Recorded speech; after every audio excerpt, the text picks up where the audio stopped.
Baik teman-teman, nah di video sebelumnya kan kita udah bahas tuh tentang batasan waktu kita untuk melihat layar HP itu setiap harinya seberapa lama gitu ya. Nah emang kalau misalnya berlebihan melihat layarnya, apa yang bakal terjadi pada diri kita? Ternyata teman-teman kakak mau ngasih tahu nih, ada 4 dampak negatif kalau kita ngelihat layar HP itu secara berlebihan atau layar gadget gitu ya. Yang pertama adalah dampak fisik. Dampak fisik ini maksudnya kayak gimana kakak?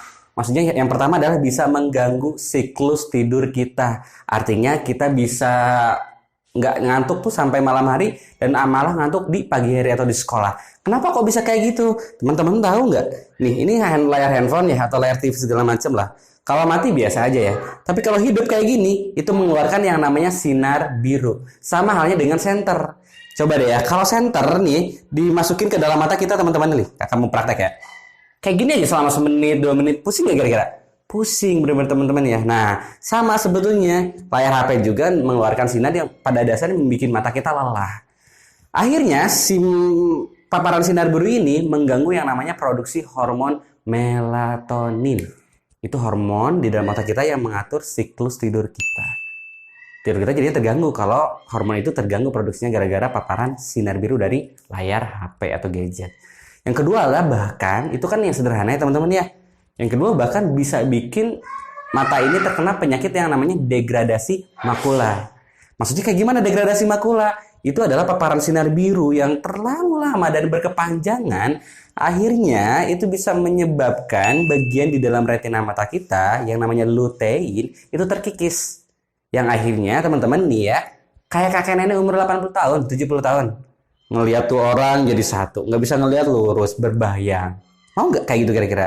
Bayangin, kalau teman-teman punya cita-cita jadi TNI, jadi polisi, jadi dokter. Ternyata cita-cita itu susah tercapainya. Syarat utamanya yaitu kesehatan mata itu tidak terpenuhi. Mau kayak gitu kira-kira? Nggak mau kan pasti ya? Nah teman-teman, yang kedua nih kakak mau ngasih tahu nih. Yang kedua adalah dampak psikis. Emang maksudnya dampak psikis itu kayak gimana? Teman-teman, kalau kita ngelihat layar HP secara berlebihan, ngelihat HP, kita bisa berpotensi kecanduan. Kalau kecanduan tuh itu berpotensi juga salah satunya adalah bikin kita mager. Bener nggak? Malas gerak kemana-mana. Padahal sebenarnya apakah kita mau jadi manusia yang antisosial gitu ya? Nggak bisa bersosialisasi dengan orang-orang lain. Kan nggak mau. Betul nggak kira-kira? Nah yang ketiga adalah dampak sosial. Tentu teman-teman ya. Teman-teman masih tahu nggak? Nih kayak gini nih. Keluarga kongguan. Lihat nih keluarga kongguan gitu ya. Dulunya kalau misalnya di ruang makan itu tuh bener gak makan biskuit ya. Tapi kalau keluarga kongguan sekarang nih lihat ini di ruang makan tuh pada lihat HP semuanya. Jadi maksudnya kayak gimana dampak negatif sosial? Pada dasarnya kalau kita terlalu lama lihat layar HP nggak ada batasan waktu, itu HP ini nih gadget ini bisa mendekatkan yang jauh emang ya positifnya. Tapi sekaligus menjauhkan yang dekat. Mau teman-teman kayak gitu? Kan nggak mau ya pastinya. Nah yang terakhir nih, dampak apa sebenarnya yang terakhir dampak negatifnya? Dampak akademis. Ternyata teman-teman, tadi kakak sempat bahas ya tentang hormon melatonin yang mengatur siklus tidur kita. Ternyata itu juga bisa membuat kalau tidur kita terganggu gitu ya, itu bisa membuat konsentrasi kita menurun gitu ya. Kita maaf banget kita jadi lemot gitu ya. Kita jadi pelupa. Boro-boro buat ngafalin buat besok ulangan. Yang ada malah gak hafal apa yang dikatain sama guru beberapa jam sebelumnya juga.